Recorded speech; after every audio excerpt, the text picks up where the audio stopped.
আসসালামু আলাইকুম প্রিয় ভিউয়ার্স, আশা করি সকলে ভালো আছেন। ক্যালিব্রেশন সংক্রান্ত নিয়মিত এপিসোডের সেকেন্ড এপিসোডে আজকে আমরা পিএইচ মিটার ক্যালিব্রেশন সম্পর্কে বিস্তারিত ধারণা লাভ করব। আজকের এপিসোডে যেই সকল দিকগুলো থাকছে তা হচ্ছে পিএইচ মিটারের ক্যালিব্রেশনটা কী, এটার গুরুত্বটা কী এবং প্র্যাকটিক্যালি আমরা কিভাবে পিএইচ মিটার ক্যালিব্রেশন করব।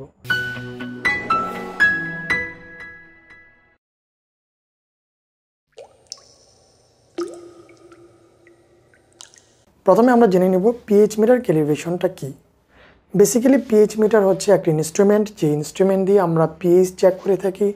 সেটা কোনো ওয়াটারের পিএইচ হতে পারে বা আমাদের কন্টিনিউয়াস প্রসেসে কোনো ফ্রুট ড্রিঙ্কস অথবা কোনো বেভারেজ অথবা কোনো ব্যাটার, এই ধরনের যে কোনো কিছুর পিএইচ আমরা চেক করতে পারি। তো বেসিক্যালি পিএইচ মিটার ক্যালিব্রেশন হচ্ছে এরকম একটি প্রসেস, যেই প্রসেসে আমরা আমাদের যেই পিএইচ মিটার দিয়ে আমরা দৈনন্দিন কাজগুলো করি সেই পিএইচ মিটারের পারফরমেন্সটা চেক করব। অর্থাৎ এটা ঠিক আছে কি না, যদি এটার মানের কোনো ত্রুটি থাকে, এটার রিডিং বা রেজাল্টের কোনো ত্রুটি থাকে, তাহলে এই জিনিসটাকে কারেকশন করে আমরা এটাকে প্রপারলি একটা গুড ইনস্ট্রুমেন্ট হিসেবে সেট করব এবং প্রপার আউটপুট পাবো। আমরা বিভিন্ন স্ট্যান্ডার্ড বাফার সলিউশন দিয়ে ক্যালিব্রেশন করতে পারি। পিএইচ মিটারকে ক্যালিব্রেশন করার জন্য বেসিক্যালি 4, 7, 10 এই ধরনের পিএইচের বাফার সলিউশন ইউজ করা হয়। এছাড়াও রিকোয়ারমেন্ট অনুযায়ী অন্যান্য স্ট্যান্ডার্ডে বাফার সলিউশন ইউজ করতে পারি। সাধারণত আমাদের ফুড ইন্ডাস্ট্রিতে আমাদের যেই রেঞ্জের পিএইচগুলো আমরা চেক করে থাকি, সেক্ষেত্রে আমাদের 4 to 10 পিএইচের ক্যালিব্রেশন করলেই এনাফ হয়ে যায়। আমরা যখন ক্যালিব্রেশন করব তখন আমাদের ইনস্ট্রুমেন্টকে কত পিএইচ দিয়ে আমরা ক্যালিব্রেশন করতে চাই সেটি সেট করে নিয়ে এবং সেই স্ট্যান্ডার্ড বাফার দিয়ে আমরা ক্যালিব্রেশন করতে পারি। পিএইচ মিটার ক্যালিব্রেশন করার ইম্পর্টেন্সটা কী? পিএইচ মিটার ক্যালিব্রেশন করা একটি অত্যন্ত গুরুত্বপূর্ণ একটি বিষয়। ছোট্ট একটি এক্সাম্পলের মাধ্যমে আমি বোঝানোর চেষ্টা করছি। ধরুন আমি ড্রিঙ্কিং ওয়াটারের প্রোডাকশন করছি একটি প্রোডাকশন প্রসেসে। তো আমরা জানি যে ড্রিঙ্কিং ওয়াটারের স্ট্যান্ডার্ড পিএইচ রেঞ্জ হচ্ছে 6.4 থেকে 7.4। যখন আমার প্রোডাকশন কন্টিনিউয়াসলি চলছে, সামহাউ একটা ফ্রিকুয়েন্টলি আমি প্রোডাক্টের পিএইচ চেক করছি। তো এখানে আমি আমার যে পিএইচ মিটারটি রয়েছে, যে ইনস্ট্রুমেন্টটি রয়েছে, সেটি দিয়ে আমি চেক করে 7.2 পিএইচ পেলাম। তা আমি ধরে নিচ্ছি যে 7.2 পিএইচ আমার স্ট্যান্ডার্ডের জন্য ওকে আছে এবং এই প্রোডাক্টটাকে আমি পাস করে দিচ্ছি। সামহাউ আমি যে পিএইচ মিটারটা দিয়ে চেক করছি, সেই পিএইচ মিটারটা 1 পিএইচ কম শো করছে। অর্থাৎ আমার প্রোডাক্টের পিএইচ ছিল 8.2, এটাকে শো করছে 7.2। সো আমি কিন্তু এই 7.2কেই ওকে ধরে আমার প্রোডাক্টটাকে পাস করে দিচ্ছি।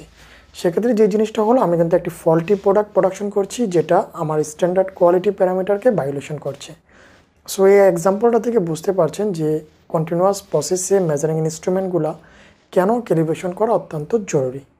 Not only pH metre but also others যত মেজারিং ইনস্ট্রুমেন্ট রয়েছে এবং প্রসেসে যেই মেজারিং ইনস্ট্রুমেন্টগুলো রয়েছে, সেই জিনিসগুলো সবই আমাদের ক্যালিব্রেশন করা অত্যন্ত গুরুত্বপূর্ণ একটি বিষয়। আমরা এখন প্র্যাকটিক্যালি পিএইচ মিটার ক্যালিব্রেশন করায় চলে যাব। আমরা দেখব যে কীভাবে প্র্যাকটিক্যালি পিএইচ মিটার ক্যালিব্রেশন করতে হয়।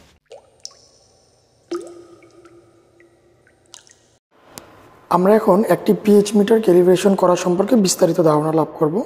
আমার কাছে যে পিএইচ মিটারটি আছে, এটি হচ্ছে হানার একটি bench type pH metre. PH metre অনেক ধরনের হতে পারে এবং বিভিন্ন ম্যানুফ্যাকচারার বিভিন্ন মডেলের পিএইচ মিটার করে থাকে। তো বেসিক একটা জিনিস একটু শেয়ার করি, সেটা হচ্ছে এই পিএইচ মিটারে বিভিন্ন পিএইচ রেঞ্জে আমরা পিএইচ সেট করে ক্যালিব্রেশন করতে পারি। তো আমার এই মিটারটাতে আমি অলরেডি দুটা রেঞ্জে সেট করে রেখেছি, 4 এবং 7। সাধারণত আমরা ফুড ইন্ডাস্ট্রিতে যেই সকল টেস্টগুলো করে থাকি সেটা এই রেঞ্জের ভিতরেই করে থাকি। তো যার কারণে আমরা এই দুটা রেঞ্জে পিএইচ ক্যালিব্রেশন করে থাকি। এর জন্য আমাদের প্রয়োজন হচ্ছে বাফার সলিউশন। এখানে দুটা স্ট্যান্ডার্ড বাফার সলিউশন আছে। এটা হচ্ছে পিএইচ 7 স্ট্যান্ডার্ড বাফার এবং এটা হচ্ছে পিএইচ 4-এর স্ট্যান্ডার্ড বাফার। এবং আমাদের কাছে দুটি বিকার আছে। আমরা এই বিকারে প্রথমে একটু মার্ক করে নিব যে কোনটাতে আমরা কোন পিএইচের বাফার রাখবো। এটাতে আমরা 7 রাখবো। এক্সাম্পলে আমরা এখানে 7 মার্ক করে নিলাম এবং এখানে আমরা 4 পিএইচের বাফার রাখবো। এই বিকারটাতে আমরা এটাকে 4 মার্ক করে নিলাম। তো প্রথমে আমি ক্যালিব্রেশনের জন্য পাওয়ারটাকে অন করে নিচ্ছি। আমার পাওয়ারটাকে অন করে নিলাম। আমার পিএইচ মিটারটা এখন অন অবস্থায় আছে এবং পাশাপাশি হচ্ছে আমার এখানে পিএইচ মিটার, এটা হচ্ছে টেম্পারেচারের যেই সেন্সর থার্মোকাপল, এবং এখানে হচ্ছে আমাদের যে পিএইচ যেটা চেক করা হয় সেই ইলেকট্রোড, এটা হচ্ছে আমরা যে ক্যাপটা, এই ক্যাপটাতে হচ্ছে আমরা কেসিএল পটাশিয়াম ক্লোরাইড দিয়ে রেখেছি। এটা এখানে একটা প্রিকশন আছে, আমরা অনেকেই এই ইলেকট্রোডটাকে হচ্ছে ডিস্টিল ওয়াটারে এটাকে ডুবিয়ে রাখি এটা স্টোরেজ করার জন্য, কিন্তু আপনারা একটু খেয়াল করে দেখবেন যে এটার যে গাইডলাইন আছে এই গাইডলাইনে ডিস্টিল ওয়াটারটাকে ইউজ করার জন্য নিষেধ করা হয়েছে। কারণ হচ্ছে ডিস্টিল ওয়াটারের কারণে এটার ভিতরে যে ইলেকট্রোলাইট সলিউশন থাকে সেই সলিউশনটা রিয়েক্ট করে ইলেকট্রোড থেকে বাইপাস হয়ে যায় এবং এটা মেজারমেন্টে গিয়ে প্রবলেম হয়। এই জন্য ডিস্টিল ওয়াটারের পরিবর্তে পটাশিয়াম ক্লোরাইডের সলিউশনে রাখতে পারেন,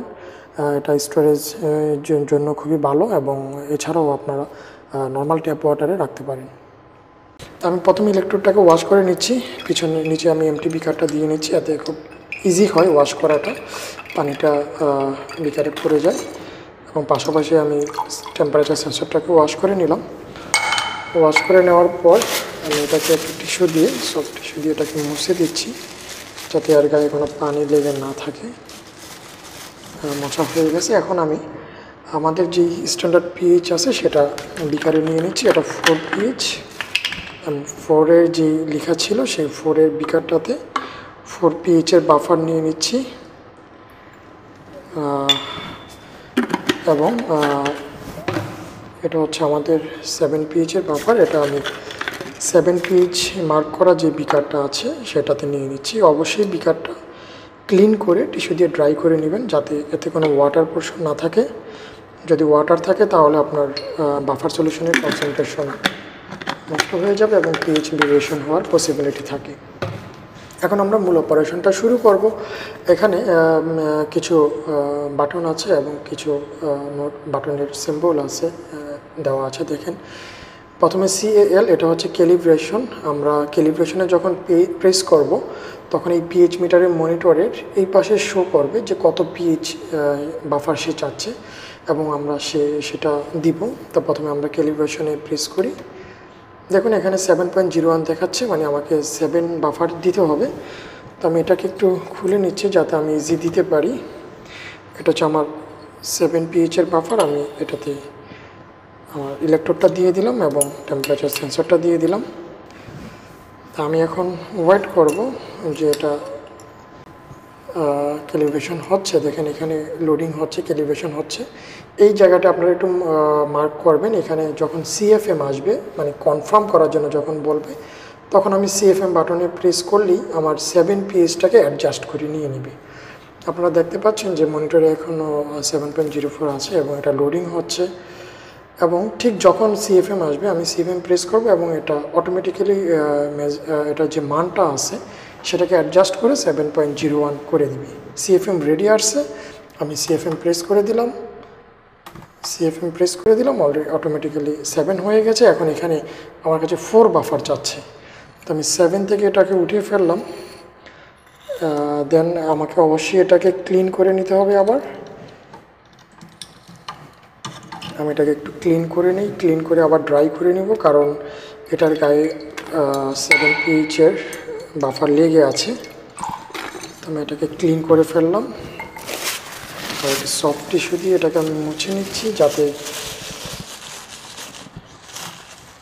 এটাকে আমি এখন মুছে নিলাম। সেম একই প্রসেসে আমি আমার ইলেকট্রোডটিকে 4 পিএইচের বাফারে ডুবিয়ে দিলাম। আমরা ওয়েট করছি যে এটা CFM অর্থাৎ কনফার্ম আসা পর্যন্ত। CFM আসার পর যখন আমরা CFM প্রেস করব তখন আমাদের পুরোপুরি ক্যালিব্রেশনটি কমপ্লিট হয়ে যাবে। যেহেতু আমরা 4 এবং 7 দিয়ে ক্যালিব্রেশন করছি, এটি আমাদের লাস্ট বাফার। অলরেডি CFM চলে আসছে, আপনারা দেখতে পাচ্ছেন। আমি CFM প্রেস করে দিলাম এবং ফাইনালি আমাদের পিএইচ মিটারটি ক্যালিব্রেশন কমপ্লিট হয়ে গেল। আজকের লেসনসটি থেকে আশা করি আপনারা পিএইচ মিটার ক্যালিব্রেশন সংক্রান্ত বিষয়গুলো ক্লিয়ার হয়েছেন এবং কিভাবে পিএইচ মিটার প্র্যাকটিক্যালি ক্যালিব্রেশন করতে হয় সেই জিনিসটি জানতে পেরেছেন। সো নেক্সট কোনো এপিসোডে অন্য কোনো ইনস্ট্রুমেন্টে ক্যালিব্রেশন নিয়ে কথা হবে। সে পর্যন্ত ভালো থাকুন, সুস্থ থাকুন, স্টে সেফ। আল্লাহ হাফেজ।